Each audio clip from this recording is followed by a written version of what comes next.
Thank you very much. Good morning, Mr. Chairman, and thank you for holding the committee's annual hearing on the Department of Homeland Security's budget. Secretary Mullin and Deputy Secretary Egger, welcome to the committee on Homeland Security. Today's hearing comes at a critical time for our country, with challenges at home and abroad creating or made worse by the Trump administration. President Trump campaigned on $2 a gallon gas, ending inflation and lowering the cost of living. Instead, he started a reckless war with Iran that has driven gas prices sky high and imposed tariffs that sent inflation soaring. Everything is more expensive. Americans are paying higher prices. Families are struggling to put food on the table and working harder than ever to make the rent and pay their bills. Now, Trump wants the same people who are barely getting by to pick up the tab for his billion-dollar White House ballroom, a ballroom he originally told us would be paid for by private donations. He also wants taxpayers to pay for a slush fund to make millionaires out of the rioters who attacked the Capitol and beat cops on January 6th. The only people doing better in Trump's economy are his billionaire buddies who get sweetheart deals like the rest of the country is paying more at every turn. Just like the nation, the Department of Homeland Security is at a critical juncture.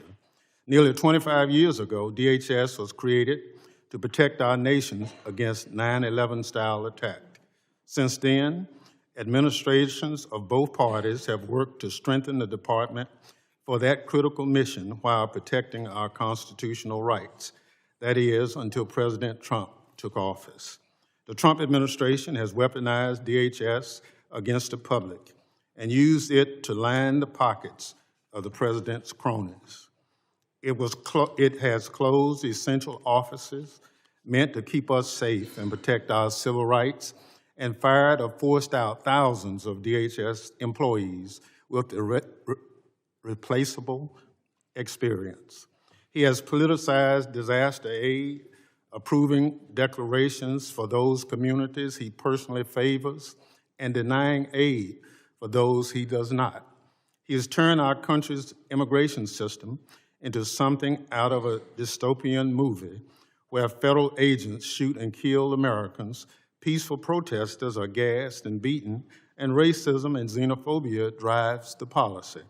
In short, the Trump administration has betrayed our democratic principles and undermined the security goals DHS was established for. Last year, when then Secretary Kristi Noem came before the committee, I called on her to resign unless the president removed her first.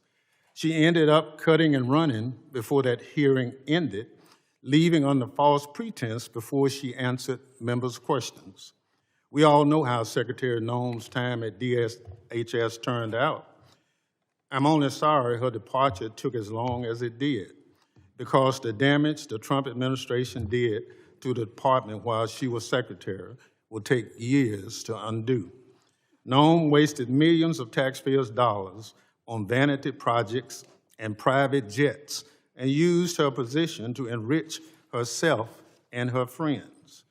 Her disastrous tenure was marked by more than just endless grifting and shameless self-promotion. The human cost was very real. Two Americans, Renee Good and Alex Preddy, were shot dead on her watch. A recent report by the Brookings Institution found that 147,000 U.S. citizen children were separated from a parent under Trump's mass deportation agenda, including tens of thousands of children under 6 years old. Unfortunately, Secretary Noem was the latest in a long line of failed secretaries of Homeland Security and others running DHS under President Trump. Kirstjen Nielsen put kids in cages. Kevin McAleenan and Chad Wolf served unlawfully and carried out more of the same immoral, inhumane, and illegal policies.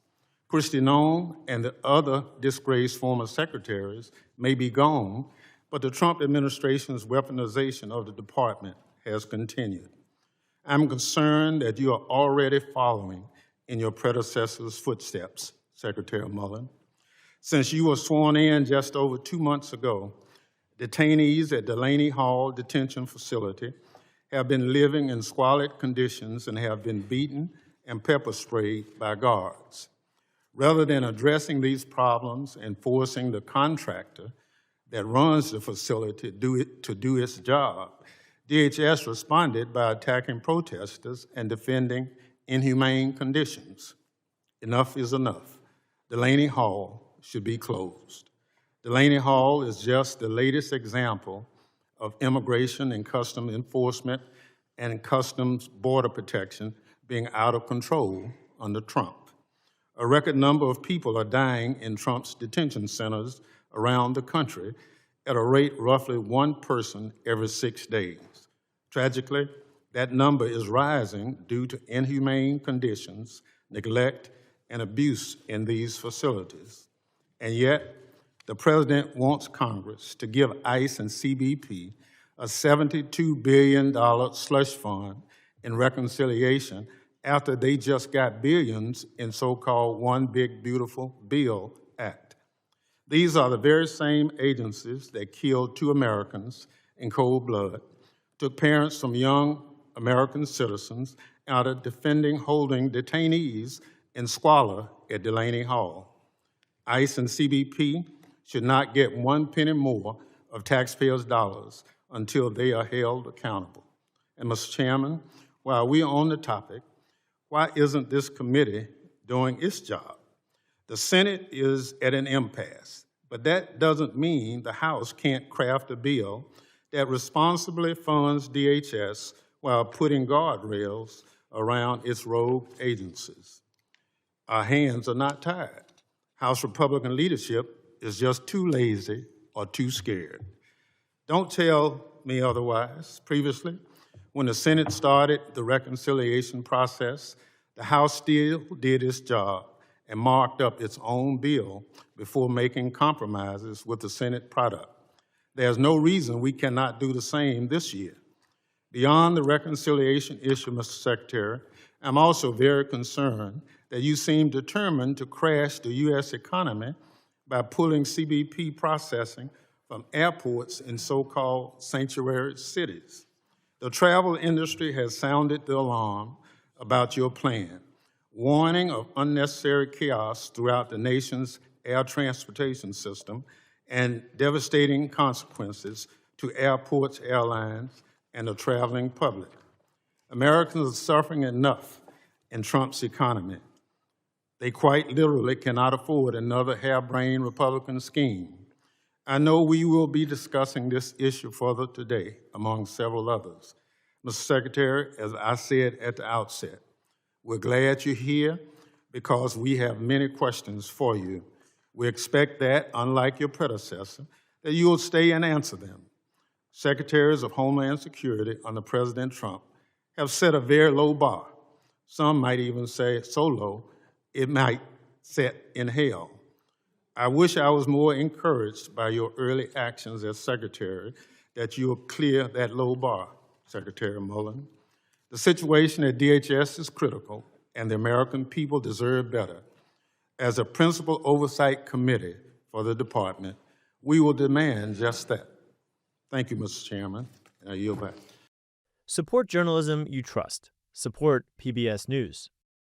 Donate now, or even better, start a monthly contribution today.